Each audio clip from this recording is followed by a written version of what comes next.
Madalas tayong nagsasakripisyo para sa mga taong mahal natin bilang pagpapakita kung gaano natin sila pinahahalagahan. Pero minsan, nakakadismaya dahil inaabuso nila ang kabutihang loob natin para sa pansariling interes. Kapag may kailangan sila, magiliw silang lumalapit, pero kapag nakuha na nila ang gusto nila, bigla na lang silang nawawala na parang ibong lumipad. Kaya, paano nga ba natin muling makukuha ang kontrol sa ganitong mga sitwasyon?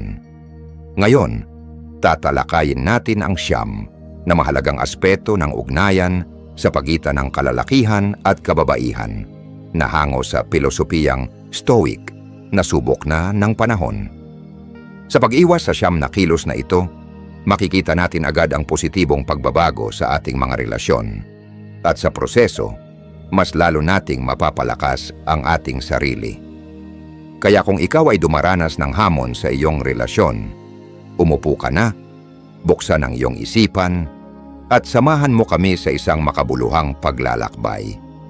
Pero bago tayo magsimula, huwag kalimutang pindutin ang subscribe button at i-on ang notifications para hindi mo ma-miss ang aming mga susunod na paksa. Tara na't magsimula, ika-isa. Huwag mong baguhin ang buhay mo para lang magkasya sa buhay ng iba. Isipin mong bumubuo ka ng puzzle na hindi naman tugma ang mga piraso. Nakakainis, nakakalito, at paulit-ulit kang mabibigo. Ganyan ang pakiramdam kapag pilit mong inaangkop ang sarili mo sa inaasahan ng iba. Sabi nga ni Seneca, kapag nasa lahat ka ng lugar, wala ka talaga kahit saan. Kapag sobra-sobra ang pinipilit mong gawin, mawawala ka sa direksyon at hindi mo na alam kung saan ka patungo. Sa halip na gayahin ang isang kamaleon na nagtataago sa likod ng kanyang kapaligiran, panahon na para magningning ka tulad ng isang tala sa madilim na langit. Ipagmalaki mo kung sino ka at ang mga bagay na nagpapakaiba sa iyo. Huwag mong hayaan na ang ibang tao ang magdikta kung paano mo dapat isabuhay ang buhay mo. Panahon na para kunin mo ang kontrol at tahakin ang sarili mong landas. Tandaan, ang buhay mo ay ikaw ang may akda, hindi sila. Kaya hayaan mong magliwanag ang tunay mong kulay at kulayan mo ang mundo gamit ang iyong katapatan at layunin. 2, huwag mong sirain ang buhay mo sa sobrang pagkahumaling sa isang tao. Huwag mong hayaang umikot lang ang buhay mo sa ibang tao, na para kang satellite na paulit-ulit na umiikot sa iisang orbit. Kapag masyado kang nakatuon sa iba, nawawala ang atensyon mo sa sarili mong mga pangarap at sa mga bagay na nagpapakakaiba sa iyo.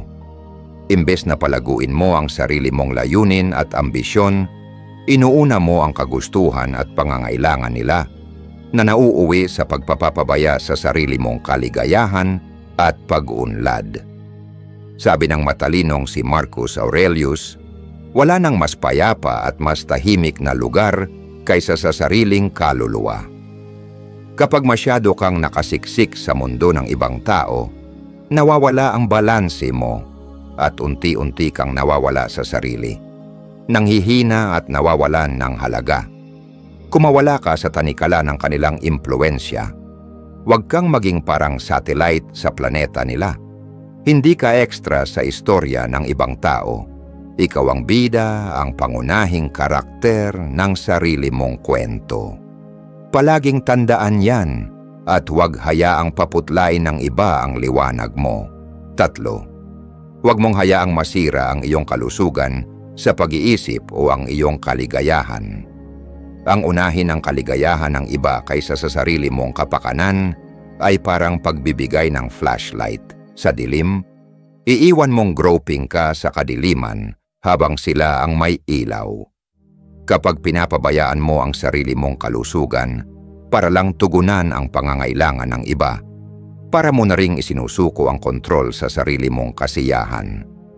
Imbes na makamit mo ang kasiyahan, nauuwi ka sa paulit-ulit na siklo ng pagpapasaya sa iba habang ikaw naman ay unti-unting nauubos. Mahalagang humakbang palayo at muling akuin ang pagmamay-ari sa sarili mong buhay. Ang kalusugan sa pag-iisip at ang iyong kaligayahan ay mga kayamanang hindi dapat isuko o ipagpalit kaninuman. Sa halip na laging taga-suporta sa kwento ng iba, ikaw mismo ang dapat nasa sentro ng entablado, ang bida sa sarili mong kwento. Protektahan mo ang kapayapaan at kasiyahan mo ng buong tapang. Patatagin mo ang loob mo at huwag hayaang may kumuha ng kasiyahan mo. Ang isip mo ay sa iyo lamang at ikaw ang may kapangyarihang hubugin ang sarili mong kapalaran. 4. Huwag mong talikuran ang mga kaibigan at pamilya dahil lang sa isang tao. Huwag mong ilayo ang sarili mo sa mga kaibigan at pamilya dahil lang sobrang nahuhumaling ka sa isang bagong kakilala. Para mo na ring pinutol ang mga sanga ng punong nagbibigay sa iyo ng lakas. Bawat kaibigan at miyembro ng pamilya ay mahalagang sanga na palaging nariyan para sa iyo. Kapag sinimulan mong itaboy sila, hindi lang mga kaibigan ang nawawala sa iyo. Unti-unti mo ring pinahihina ang pundasyon ng iyong suporta. Sabi nga ni Plato, ang mga tao ay parang lupa. Maaari kanilang tulungang umunlad o maaari kanilang hadlangan at tuluyang palumuhin. Kapag inihiwalay mo ang sarili mo sa mga mahal mo sa buhay para lang makuha ang pagsang-ayon ng ibang tao, pinipili mong dumaan sa masalimuot na landas. Gawin mong hakbang na buhayin muli ang mahahalagang ugnayang ito at palaguin ang iyong support system. Ang mga kaibigan at pamilya mo ay hindi mapapalitang yaman. Sila ang pundasyon at lakas mo. Pahalagahan mo ang mga tapat na kasama na nanatili sa tabi mo, sa hirap at ginhawa. 7. Huwag mong ibuhos ang lahat ng oras mo sa kanila. Huwag mong ilaan ang lahat ng oras mo sa isang tao na parang wala ng katapusang pangangailangan. Para mo nang itinapon ang pinakamahalaga mong yaman sa isang madilim na bangin. Bawat sandaling inuukol mo ng sobra sa kanila ay isang bahagi ng buhay mong hindi mo na mababawi. Ang oras ang pinakamahalaga mong pag-aari, hindi ito dapat gawing panuhol sa kahilingan ng iba. Sabi ng matalinong si Seneca, hindi maikli ang buhay ng tao, kundi nasasayang lang natin ito. Kapag isinuko mo ang lahat ng oras mo sa ibang tao, para mo na ring isinuko ang pinakamakulay na bahagi ng iyong buhay. Bawiin mo ang oras mo. Iyo ito, hindi sa kanila. Huwag mong hayaang malunod ang buong buhay mo sa anino nila. Maghanap ka ng balanse. Matalinong i-invest ang oras mo. Mahalin mo ito at ibigay sa mga bagay na nagbibigay ng sigla, paglago at kasiyahan sa buhay mo. Tandaan mo, ikaw ang may kontrol sa sarili mong oras. Huwag mo itong sayangin sa taong hindi marunong pahalagahan ito. 6. Huwag mong isiwalat ang lahat ng tungkol sa iyong nakaraan, lalo na ang mga mahihirap na bahagi nito. Ang pagbubunyag ng buong nakaraan mo sa isang tao ay parang paglaladlad ng lahat ng tagong bahagi at pagsubok na dinaanan mo. Ang iyong nakaraan, lalo na ang mga masakit at mabibigat, ay isang pribado at personal na kwento. Isa itong tala ng mga karanasang nagturo sa iyo kung paano makatawid sa unos. Hindi ito para ibahagi ng basta-basta, lalo na kung ang layunin ng iba ay husgahan ka o magsaya sa kahinaan mo. Kapag ibinahagi mo ang lahat ng lihim mo, binabalikan mo rin ang mga lumang sugat, at sa gayoy nagiging bukas kang muli sa panganib at pananamantala. Itago mo ang mga lihim mo sa loob ng sarili mo. Hindi lahat ng tao ay karapat-dapat pagkatiwalaan. Ibahagi mo lamang ang kailangan at panatilihing ligtas ang pinakamahalagang bahagi ng iyong kwento. Iyan ang nagpapalakas sa iyo at nagbibigay proteksyon. Huwag mong ibaba ang depensa mo sa maling tao. Maging maingat sa pagpili kung kanino ka magbubukas.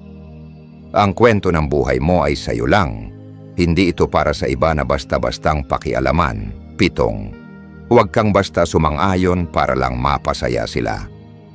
Kapag pumapayag ka sa mga bagay na hindi mo naman gusto, parang ipinagkakanulo mo ang sarili mong kasiyahan.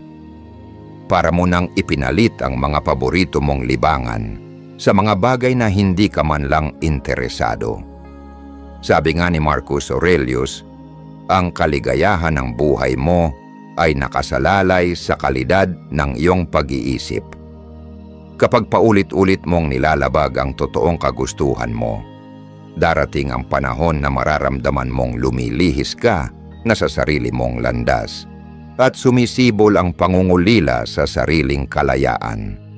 Panahon na para kumawala sa siklo ng palaging pagpapasaya sa iba. Sa halip na laging magsabi ng oo, yakapin mo ang kapangyarihan ng salitang hindi. Isang simpleng salita na nagbibigay sa iyo ng kontrol sa oras at desisyon mo.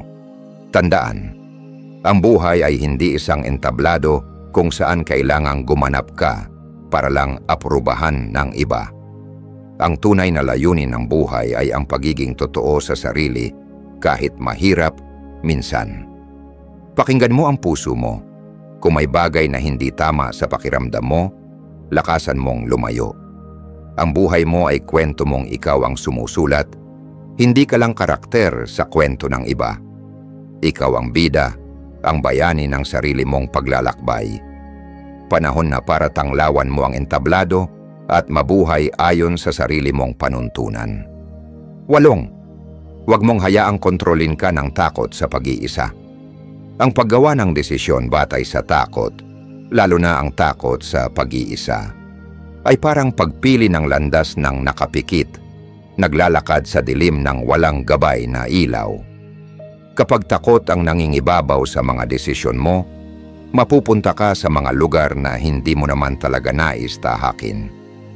Mahalagang maunawaan na ang pag-iisa ay hindi katumbas ng kalungkutan. Sabi nga ng dakilang pilosopong si Aristotle, ang pagkilala sa sarili ang simula ng lahat ng karunungan. Gamitin ang pagkakataon upang kilalanin at yakapin ang sarili mong kakanyahan. Maglaan ng oras para sa sarili, pahalagahan ang katahimikan, ang sariling presensya at ang yaman ng pagkatao mo. Sa pamamagitan ng pagkakaroon ng matibay na koneksyon sa sarili, mas magiging totoo at malalim ang mga relasyon mo sa iba. Kapag pinili mong makipag-ugnayan sa isang tao, hindi dahil sa takot na mag-isa ka, kundi dahil pinupuno nila ang buhay mo at pinalalalim ang karanasan mo. Pahalagahan mo ang sarili mong halaga at huwag mong hayaan na ang takot ang magdikta ng mga pasya mo.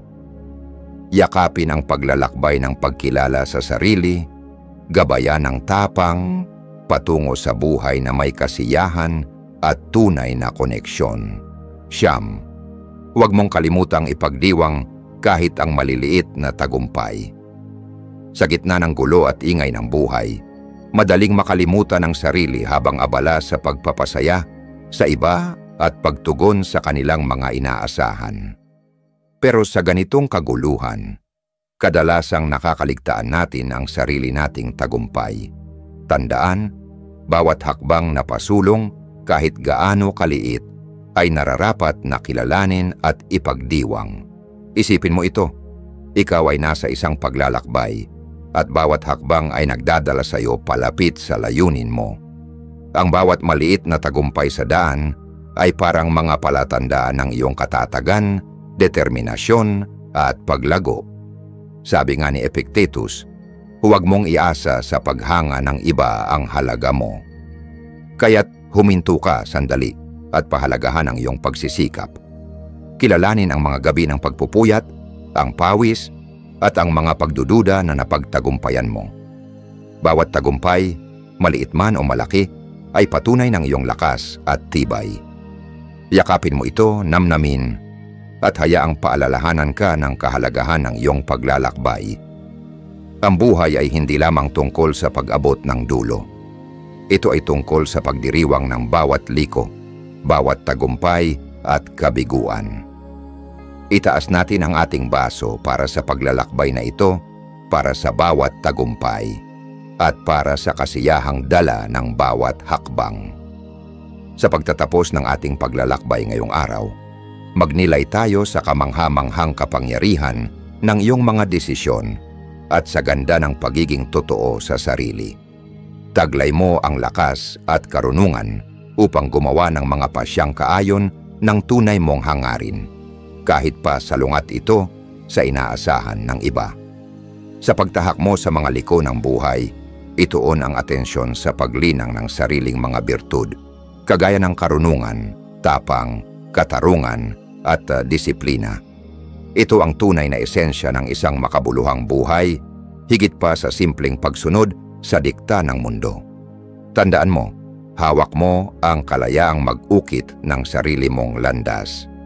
Ipagdiwang ang iyong pagiging kakaiba at isulat mo ang kwento ng buhay mo batay sa sarili mong paniniwala at prinsipyo. Hindi mo kailangang isuko ang iyong integridad o kapakanan para lang sa iba.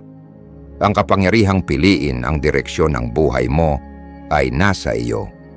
Ayon sa mga Stoic, ang tunay na kalayaan ay nagmumula sa loob, mula sa pagkaalam na kontrolado natin ang ating mga iniisip at kilos. Kaya sa tuwing mapipilitan kang magpanggap, sumunod, o ibigay ang oras at sarili mo ng labag sa loob mo, ipaalala sa sarili mong may kapangyarihan kang pumili ng ibang landas. Hindi ka nakatali sa panuntunan ng iba. May karapatan kang tahakin ang buhay ayon sa kung ano talaga ang mahalaga sa iyo. Panahon na para sa isang pagbabago, gumawa ng desisyon at buong puso mong yakapin ang pagbitaw sa mga nakasanayang hindi na nakakatulong. Hangarin mong maging pinakamahusay na bersyon ng sarili mo. Anumang pagsubok ang harapin mo. Kung nakarelate ka sa naging talakayan natin ngayon, inaanyayahan kitang ipakita ang iyong suporta sa pamamagitan ng pag-like ng video na ito, pag-subscribe sa aming channel para sa mas marami pang makabuluhang nilalaman, at pagsali sa usapan sa comments section.